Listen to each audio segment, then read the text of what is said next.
was your childhood like? Because your dad was in the army. He was. So you guys moved a million times. Yeah, we did. So I was born in Canberra actually, so I always consider myself a Canberra girl, but went to 16 different schools, so moved all over, which I guess when it's all you know, it's all you know. So I don't kind of have this, didn't have this preconceived idea of what a childhood should be like. It was just basically all I knew and all my siblings knew. Right. But I think I loved it. I thought it was amazing. There were times where it was difficult when you became a teenager and trying to make friends. I remember, sitting in toilets at high school because I didn't have any friends. And I know, right? Help me, I'm a loner. But I think it's made me who I am today in terms of, being able to walk into any situation and be comfortable with people, talking to anyone. And, part of that, moving around experience included 2 stints in Indonesia, which was just incredible. We were there in, I think, 92 to 96 and then 98, which was when Suharto fell. So, I think I was about 16 years old and Suharto was the president of Indonesia at the time, and he'd been in power for about 30 years and the most corrupt government you could ever imagine. His children owned every major piece of infrastructure. It was just, the country was just, in a really bad way, and all of a sudden the people revolted and they basically stood up for themselves, and there were riots and people were killed. It was this horrible yet amazing thing where Suharto fell and was overturned, and we were there. We had to be evacuated because there were riots and our bus was attacked, and people were trying to get into our house, and we had security guards trying to protect. It was intense, but just to have been part of something so incredible on such a world stage, and I wish I was older so I could have appreciated it more. And knew what was going on. How old were you? I was 16 at the time, so I was more interested in, did my hair look good, or did that boy in science like me? His name was Timor, he didn't. But that was what I was more concerned about. But I look back now and I think, I speak the language as well, so mum and dad... You speak fluent Bahasa, right? Well, fluent's probably being generous. I speak, so I couldn't go into government and, debate different bits of legislation, but day to day going in, so I can, halo, nama saya Erin, besok pagi saya akan pergi ke toko, mungkin saya akan minum susu, saya nggak tahu. Oh my God, so I can have speak sex with you right now. Yeah, okay, if you insist. But it's wonderful. So to be able to kind of have another language, and mum and dad were amazing because so many diplomats go into places like that and they go from their air-conditioned cars to their air-conditioned houses to their air-conditioned schools to their air-conditioned offices, and they've got staff who are local, but there's no real interaction. People stay very segregated, but mum and dad were like, no, we're going to immerse you in the culture. And we hated it at the time. We wanted to stay home and watch pay TV, but they got us, local Indonesians who took us out to markets, and we played with kids on the street. So I've got really not textbook Indonesian, but real street, which was amazing. And, mum and dad have always been so adamant that we really experience all the different cultures, and I'm so grateful for it now. Totally. So it was a really cool upbringing, and dad being in the army and was just awesome, Because moving to 16 different schools, like that is, because I remember I lived in a town that had an army barracks there, and so we'd have kids come, and then I'd fall in love with some of the girls, and then I'd be like, oh fuck, now you're going. Wait, can we say fuck? Yeah. Oh, that's awesome. You can say fucking cunt if you want. Fuck.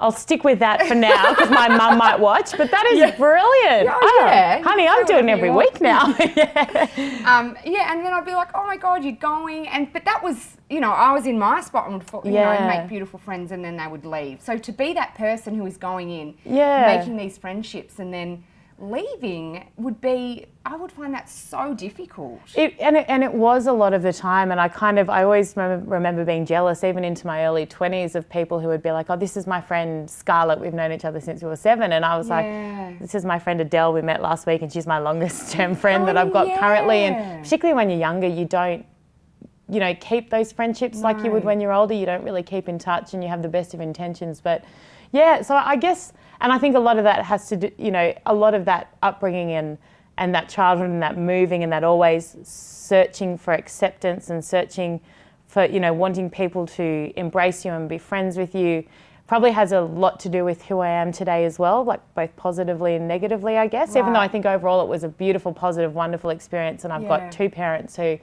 loved me more than anything else in the world. I think there's also elements of that probably contribute to some things I struggle with, these days. So it's but I think overall it was just a great experience. When you say like the things that you struggle with now, is it when you look at your friendships now, do you feel like, I don't even know how to explain it, but because you would get close to people and then have to move, do you feel like now kind of you don't get too close to people because it's almost ingrained in you that... That definitely was I think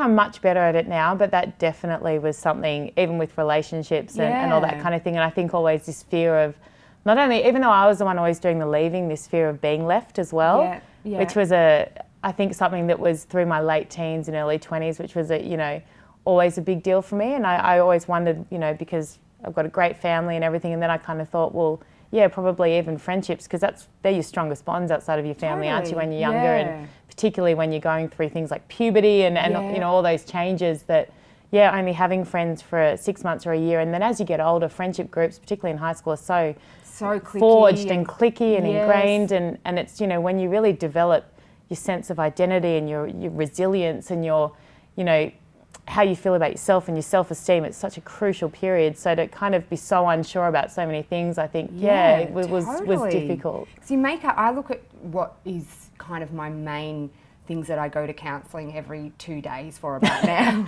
That's very frequent. Yes, I like it. Just when I do go, which I'm such a firm believer in counselling too. Yeah. Like my partner, I'll go, okay, let's go for a check-in, or otherwise I'm just like, okay, I'm feeling a bit shit right now. But most of the stuff goes back to your childhood. Yeah. Like I used to always watch movies and see that, and the shrinks always say, let's go back to when you were 3, and I used to look and be like, sorry, Otto, is that the best you got? But you're right, a lot of that, because they're very powerful years in terms of forming you as a person, aren't they? So I think, definitely a lot of the things, would definitely come from that. Yeah, and you were one of 4? One of 4, yes. And do you think because you guys moved so much, you were so close to you've spoken about your sister a lot? Yeah. Do you think that made you guys extra close as a family? I think definitely. I think moving a lot definitely did. My younger sister and I are only 12 months apart, and we were always incredibly close. So, and then my little brother is 6 years younger, so he was always the cute little one that came along, and we've always just loved and adored him. And then my older sister is 2 years older, but she went to boarding school. So there kind of was a period there where we didn't, see a lot of her, only when we kind of went home for holidays and that kind of thing. But then kind of once we all got back home, now we're so, given, she got ill, she was diagnosed with bowel cancer 5 years ago, my older sister. So when she got ill, that just was next level. But you kind of grow up thinking that every family's like that. And I've always, when I was younger, I thought everyone has 2 parents that love them, and everyone has, siblings that are wonderful and supportive. But as I got older, I realised that's rare. And, when I wanted to go to a party when I was younger, and Mum would be like, oh, that's lovely, I'll just ring the parents and check. And I'd be like, the whole freaking point of having the party is the parents don't know when they're away. And I used to get so frustrated. I'm like, well, Jessie's parents don't give a flying fuck that she's, that she's going. And I used to get so frustrated. Now I look back and think, thank God I had parents that cared and loved me. And, I just think I'm so lucky. And, all of us were raised like that. And, we're really, really close. How good were those parties? Oh, they were the best. Just the house parties. We would have gardens parties. Did you? Yeah. So around the corner from my house was the local gardens, and you'd stand out the front of a bottle shop, and you'd, like a person who was, me? Yeah, we'd go, can you please buy us like 3 EDLs? And then we'd go down to the local gardens. Yeah. And I swear to God, I reckon that many kids lost their virginity in the bushes at the local gardens. I freak now going, oh my God, my kids are going to be going to that's why you go, as a parent, I go, oh my God, what's the better thing to do? When those parents are like, I prefer them to be drinking in my house. I'm not like that. But I don't want them shagging in the bushes at the garden it's not ideal. At least on a nice bit of grass. I mean, let's get classy. Down, guys. No, I didn't have my first kiss till I was 17, so I was terrified of boys growing up. I was so frigid. Yes. Yeah. Don't worry, they told me that a lot as well. Yeah. When I didn't want to hook up to them, it's just because you're frigid. I'm like, no, it's actually because you're feral. Yeah. But let's call me frigid. Oh God, I remember I was like 15 as well. I was quite older, but not 17. How embarrassing. But the longer you I remember going, I've just got to rip the Band-Aid off now, because the longer I leave it, the more stressed I got about it. And even conversations like at school, and I never felt like,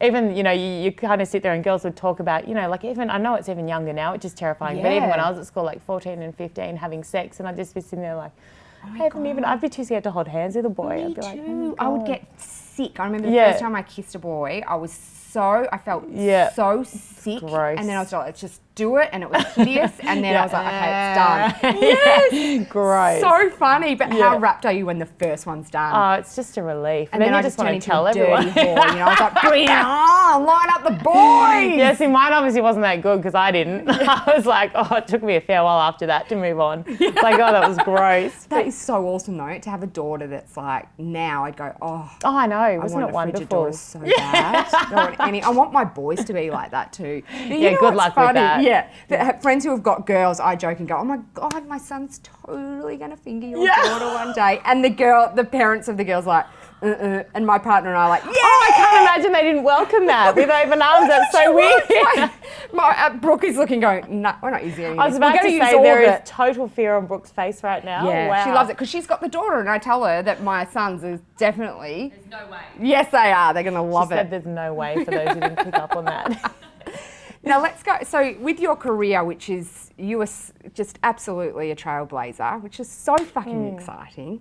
Let's talk about how you got into it. Like, when did you go? Okay, this is what I want to do.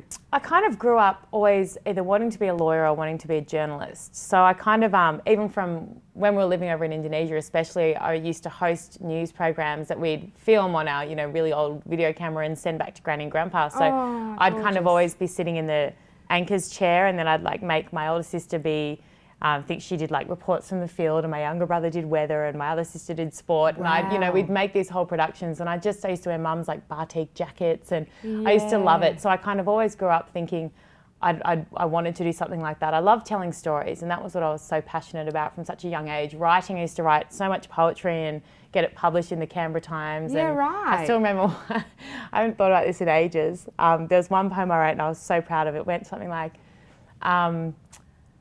tomorrow is a place you and I shall never be. Tomorrow is a time you and I shall never see. Why have tomorrow when the day shall never come? For tomorrow becomes today with the rising of the sun. And I was so proud. That I is thought, so deep. Too. And I was like Yes. 11. So I was like, dude, I have a future in this kind of shit. And I was like, this do. is next level. Saying it out loud now, not as impressive as what I thought. It's all rhymey and nice. Like, I couldn't do that. And it makes sense. Like, get it when the rising of the sun. I totally get it. Tomorrow Yeah. becomes today. Yeah. So that was my inspiration. So I always loved that element of it. And then I remember I saw an ad in the paper for TV presenters, which you never see. So I'd enrolled in uni. I did journalism at uni, but I dropped out of uni like 6 times. So I would enroll in journalism, then there'd be like a party or something I'd rather go to, or I just didn't want to do the assignment. So then I'd drop out, and then I'd enroll in another degree, thinking maybe I'm just not doing the right degree, and then I'd drop out of that. And so I'd always managed to drop out after the HECS cut off, of course. So I still had to pay like a full degree's HECS without one credit. No, you're one gonna be unit paying of that credit. off I until know. you Oh, I think I've die. paid it off now. I'm 32, so you'd hope so. But I did spend the first few years ticking the no HECS box, like when I worked at Macca's and stuff. So I think I've paid it off now. But I kind of just, it's bizarre because I had no interest in studying or working hard or doing anything then. Then when I saw this ad in the paper, I went to the audition. I remember sitting outside in the car. Like, I don't know how I even got an audition because I had nothing on my CV except gymnastics coaching and McDonald's. Right. And I went in. Well, first I was sitting outside in the car and I had these horrendous sweat marks because I was so nervous. So I had the air on the car and I was trying to dry my sweat marks, and I had these really tight Sassenbide grey jeans on, and they were hot. Yes. Are they still hot? Sassenbide jeans. Yeah, sweet, yeah. Yeah, you're Anyway. still so on trend. Yes, so on point. Yeah, totally. And then I slung my leg out, crotch ripped open. Oh no, you're kidding. Not even joke. Like, it'd be a good story if I made it up, but it's actually for real. So I went in, I'm like, I'm really sorry I'm late. I've ripped the crotch open on my jeans. I think someone made a joke that it would actually probably help my audition. I was like, help me. I was still frigid then, I think. I was 21. So anyway, I went in, read the autocue. I was horrendous. Like, I just was hopeless. I wasn't natural. It was awful. And they never called, but every week after that, for about 6 months, I reckon it was, I sent the boss of that station an email, just a couple of lines just saying, I know that I can do this. I know I didn't do well, but please give me a shot. Please give me a shot. Please give me a shot. And I think after about 6 months, I remember it was my 21st birthday, and I got a call from a number I didn't know. And I was at uni, I'd re-enrolled. Right. Yeah, no other option. And the guy, Steve, his name was, and he said, Erin, it's Steve from Channel Vision, that was the name. He said, if I give you a 2-minute segment on the food show, will you leave me the fuck alone? And I was like, yes, I will. And anyway, from that moment on, I think within a month I was their main presenter, hosting, business, sport, the whole thing. And it was still very local and little, but it was my foot in the door. And from then on, from that day on, I think my first day at work, I just totally, my work ethic since then, and to my detriment as well, and the expense of a lot of other things, it's all I do. It's my entire focus. It's just, not so much now, but, going from someone who wouldn't even do an assignment because they couldn't be bothered to just someone who just would never leave a stone unturned, and just, I guess that's what I'll always say, is someone might have more talent than me, but no one will ever work harder than me. And no one will ever do more prep than me, and no one will ever know more than me. I wish I was more natural and talented because I'd have to work less. You're doing okay. But but I think it's just bizarre because I went from this person who just had no interest in the academia side of things, and then just that found my thing. So, that is unreal. Yeah. You do that, like when I was trying to get into radio, I would send demos. Yep. And it was that kind of the balance of being, just checking in and then going to as full opposed pest. to punish. Yeah. And I then went, so once I got that opportunity, it took me 3 or 4 years to then get an opportunity at Win TV. And, then when I was at Win TV to try and go national, I had 82 rejection letters that I keep in a folder. 82. Your writing's not good enough, your look's not good enough, your voice isn't good enough, my voice was horrendous, your voice is horrendous. And people were wonderful, like Kenny Sutcliffe would always send me back, and he'd send me back ideas and suggestions on stuff, but I just, I was never just good naturally. Some people now, some young kids come in and they might do a voice and I'm like, I sounded like a hyena for the first 6 years that I was, doing work, and I envy them so much, but I genuinely, nothing ever came easily. Like it took me, 7 or 8 years to get to, to national, to Channel 9. And then once I got there, things happened fairly quickly. But, I've done TV, what am I, 11, 12 years now. And it's been a long process. People think it happened like that, and it's certainly different. It didn't. I've always had to work incredibly hard for it. You love sport. Yes. And you know so much about sport. You're such a passionate NRL player. I'm a Melbourne girl, so NRL is... Fan. What did I say? Player. I mean, I could try, but I can't even walk up the stairs here without getting puffed, so it probably wouldn't go down well. Okay. So you put me on the wing. You look so cute in the little shorts. I was about to say I would. I do have good legs. I could carry off the shorts. See how embarrassingly typical is that? Like a giggle. They'll go, Amy, so you're a player. Oh my God, could you get some substance, please? See, that's the thing with women, right? We say something like that, and it's because we're such a girl and bully, but you're right. My male colleagues say stupider shit than that. Not that it was stupid all the time, but it's funny, and it's because they're blokes. Yeah, and, totally, yes. Therein lies the difference. Yes. But I do love how passionate you are about sport. Growing up in Melbourne, AFL is the game, you can't avoid it. So it's more, and my partner's so passionate about AFL that I know enough that's going on. Also working at Triple M, yes, you have to know all the players and everything.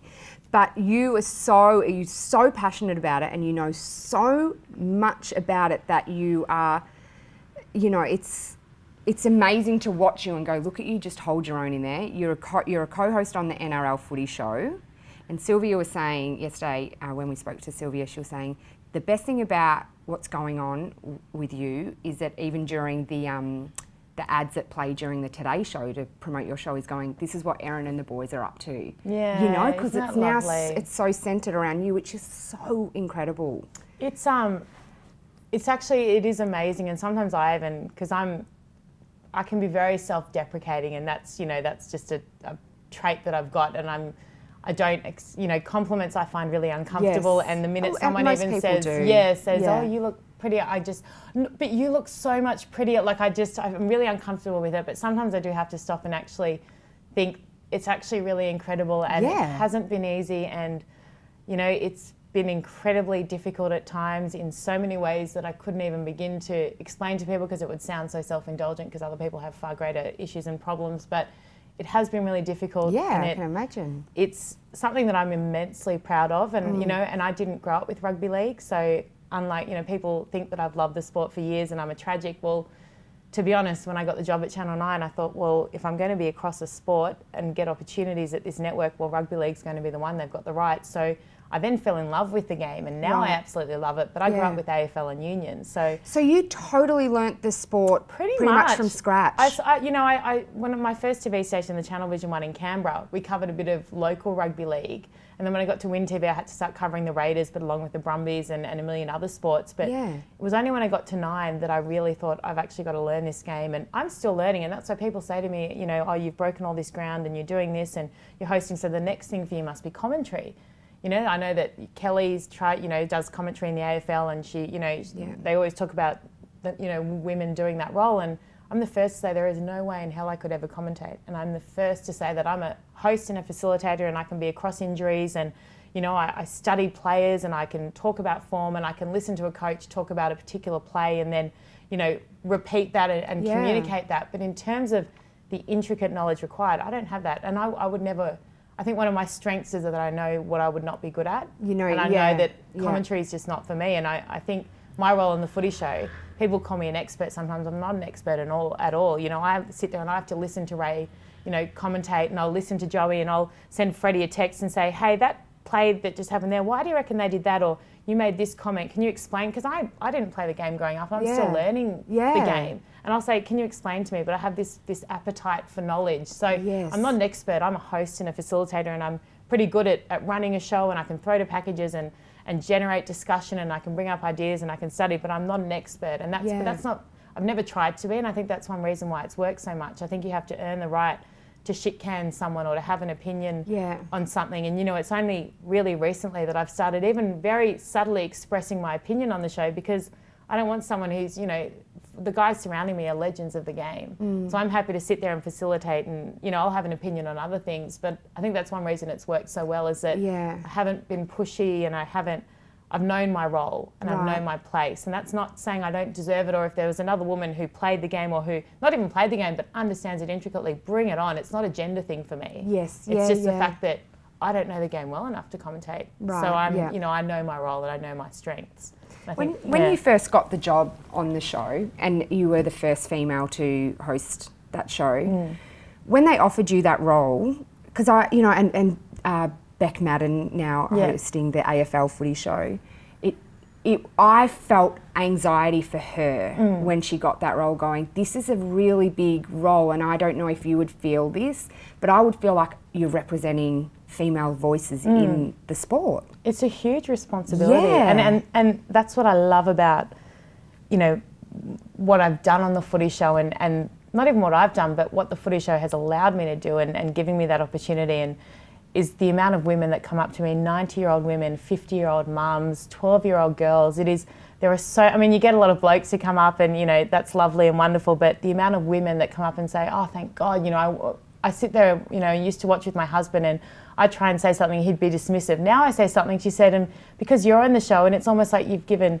women credibility, and they actually, she said, my husband now actually listens to my opinion ever since you've been on the show, because he's now actually used to listening to a woman say something that he actually respects and that he agrees with, and I just love that it's kind of changed the balance, even in one relationship. I just think it's, hopefully that's emulated, but I just think it's a huge privilege, and I don't ever take it for granted. It's, and I don't, I'm sure there's a lot of women out there who can't stand me, but that's life. I think it's nice to be able to represent the majority. Totally, and it is just and I guess that it's also that fine balance of going, and also with radio, you were so outnumbered in any team that I've worked in, except I'm doing one of the first. I'm on an all-female show at the moment, which is just incredible. Amazing. But normally it would be 2 guys and a girl, and I just go, especially with sport. To fill a token role, like if you could just laugh at their jokes, or you could, and Chrissy Swan's really openly spoken about that her role was to support at the start. She wasn't even really allowed to laugh unless, and Jackie O has spoken out with, Kyle's spoken about how Jackie would, to start with, her role was laugh. Like point to and laugh. Not with Kyle, he changed that for her. But just the typical role, it's so exhausting. And then I go, in sport, in AFL and NRL's not, it's quite similar. Probably, I don't think as many women attend the games, but it's 50% in AFL. Wow. So I'm like, my brain rattles when I go, why is there only one woman on a footy show when literally half of the audience are females? Totally. And and the fact that it's still considered a big deal, or it's still considered special, or it's still considered something that's worthy of bringing attention to. Yes. And that's what's terrifying. Like, I love this conversation, but it annoys me at the same time. And that's why I can't wait for the day when I'm not asked about being a woman on the footy show. Now it's legitimate because it is a big deal. Yes. It hasn't happened enough, and I'm the first one to do it, and all that kind of thing, but I cannot wait until it's just so normal that it's not a big deal. Yeah. So, which will be a really great day. And I hope we're getting there bit by bit, bit by bit. Yeah, and we are, and there's more and more, and networks are really embracing that. And it's the same as older women on television. You know, you look at the audience of news at home, and they're always saying, you know, every time we write a story, when I first started at 9 News, you know, one of the producers would say,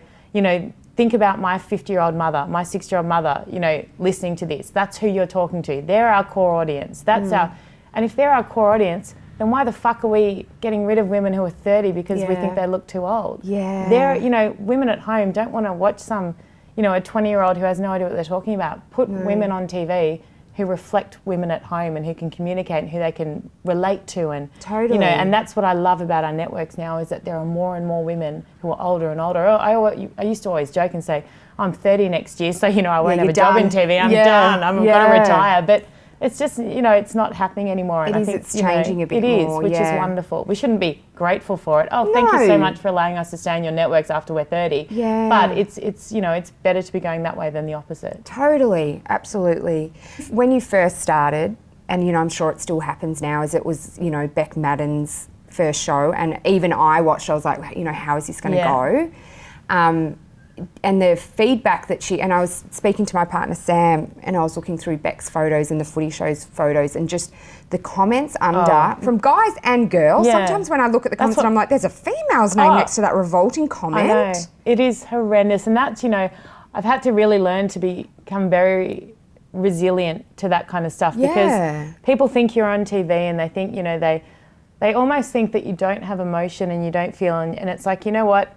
I think that I'm strong and I'm tough, but I'll tell you what, I'm also a woman, and I also get my feelings hurt. Yeah. And I also read something that makes me feel sick to my stomach. Yeah. And I can go through days where I wake up and I feel like I'm not good enough, and that, you know, I feel insecure, I feel anxious, I feel all these things, and I just think, I don't normally reply to things because I'm very, you know, you just can't. You can't win, and it's just, there's too many of them, to be honest.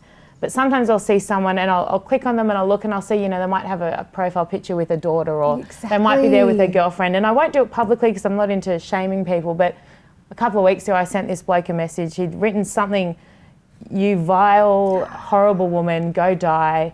You are the most ugly, disgusting piece of shit I've ever seen. You know, I hope you die."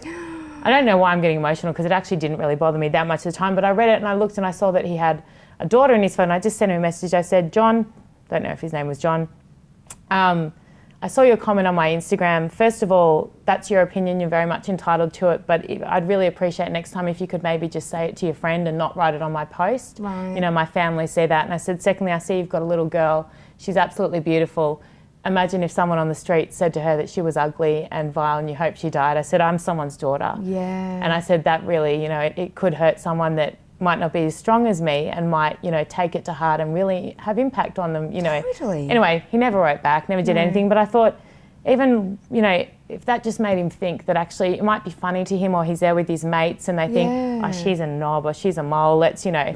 But it actually can really, I've learnt to become really resilient to it, but I know there are people out there who read that stuff, and we've seen examples, people like Charlotte Dawson, who was very public about being really affected by it. And I think actually, you know, every 12-year-old girl who reads that on my Instagram, people call me fat sometimes, people talk about how I look, and I think they're reading that thinking, oh, well, if she's fat, this man thinks she's fat, I must be fat, I'm 12, I'm not strong enough or old enough or mature enough to realise that he's just a fucking loser who's got nothing better to do. So I'm going to now start dieting and be conscious of my weight, and, you know, and it's like, the ripple-on effect of a comment can be really damaging. And I'm so passionate about people feeling good about themselves, because we're in a world that's constantly trying to make us not feel good about themselves, that I feel almost sometimes it's my duty to call people out on that kind of stuff. Yeah, absolutely. It's just, it's unnecessary. And I'm lucky in that I was gradual on the footy show. You know, I started doing a 5-minute injury segment. Then the next year I was on the panel full time, but just off to the side, and just had a little bit role before I was made host. So it wasn't as intense as Beck's would have been, but there's nothing you could say to me now that would I haven't heard before, or, you know, it was horrendous at the start. It's much better now. I don't ever look at the photos on the comments on the footy show or the Instagram, because I know they'd just be vile. My family used to have a look. It's so not okay. It's not. I'd love to be able to go and get feedback on, you know what, if people insulted my journalism or said, you know, what you said about that player, bullshit, I'd be like, oh my God, hallelujah, bring it on. Or debate me about my hosting style. Or if you say, you know, I don't like how you do this, or you do this, or, you know, in terms of some fucking substance, like insult my substance, like what I say. Or if you say, you don't articulate that word well, I'd be like, brilliant. Mum sometimes says, you forgot your middle T in 20. Yeah, like when you say 20, sometimes I'm like 20. Yeah, and I'm like, oh, that's great feedback. Yeah. Like, give me feedback on what I say and what I, you know, do. Don't fucking comment on my dress, on my hair, on my makeup, on my looks, on my aesthetic. It's just that's exhausting. What's frustrating Absolutely. for me. It's frustrating. And you would have had to do a lot of work just to put it into a place, you know? And I used to ring up mum and dad, and I'd be, you know, after a show, I would feel physically ill going through Twitter and Instagram. Yeah. And, you know, and I remember Dad saying to me, if you're going to get this affected, because he said this is not healthy, if you're going to get this affected by it, and I'd never show anyone at work, you know, no one at work ever knew that I'd, you know, he said, you're in the wrong industry. And I was like, you know what, you're right. And as long as the people who love me, you know me and respect me, and, you know, my bosses know who I am and respect me, they pay my wage, so that's really important. Yeah. And, you know, and the people I care about know and respect me, then that's enough for me. Yeah. So, yeah. Do you find working with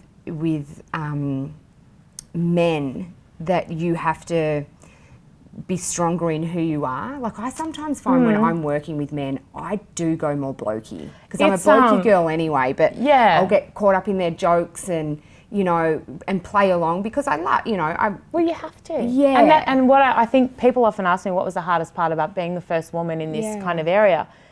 And I'll tell you what I've had to work the hardest at, and this is more than learning players' names and injuries and getting, you know, my info and prep and all that kind of stuff. It's the relationships with my co-hosts. That's what I invest.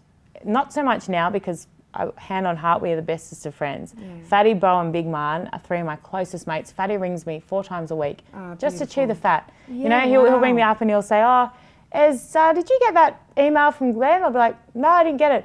Oh, just while I've got you, I was just watching this replay of an 82 game that I starred in myself. And like, it's Big Man and I talk all the time. Bowie and his wife and I are great, mate. And it's just so lovely. But that doesn't just happen. Like, I had to invest a lot of time early on in having a relationship with my co-hosts. And so that when we're on air, there was no Veronica Corningstone. When I didn't want to be feeling on air if I said something that they'd all kind of turn the other way or they'd roll their eyes. You can tell when you're watching a show. If people on a panel don't respect the person that's talking, or are dismissive of them, or you know, think they're there in a tokenistic role. And so I was really, and I was, you know, I showed vulnerability to them, and I was really adamant that I had a good relationship with them, because I knew that I would not survive on that show unless I did. Really safe there. I did, and now I know they've got my back, and now, you know, but I had to work hard. It didn't just happen. You don't forge those friendships or relationships like that. I had to really invest. And you're right. Like, you know, if I was the kind of girl that was going to be offended if we're sitting in a room and a chick walks by and one of the blokes goes, oh, she's got good tits, and, you know, if I was going to be like, you know what, that was totally inappropriate and I'm not comfortable with that, and, you know, I wouldn't be on the show either. No. And that's not saying that I think that that's great, or I condone it, or that I'm not a feminist, or that I, you know, but that's fucking life. It's like even with your mates. So exactly, and that's why we're mates, you know. And like, I think I'll say to a girlfriend of mine, oh, that bloke's good looking. Yeah. Except, Sean, you're the only one I think is good looking. But, you know, that's what people do. But if I know that there are women who would get offended by that, and if, you know, I would not be on the show if I got offended by that. So I'm also, in so many ways, I'm so easygoing. Yeah. But in other ways, it's like, if you're offended, you'll say something. And that's it. And I've done that before. You know, I've been in a situation where someone publicly has crossed the line, and I have stood up to that, and I always will. But I'm also not precious. Yes. And I'm really easygoing, and that's just, you know, part of my nature. Yeah.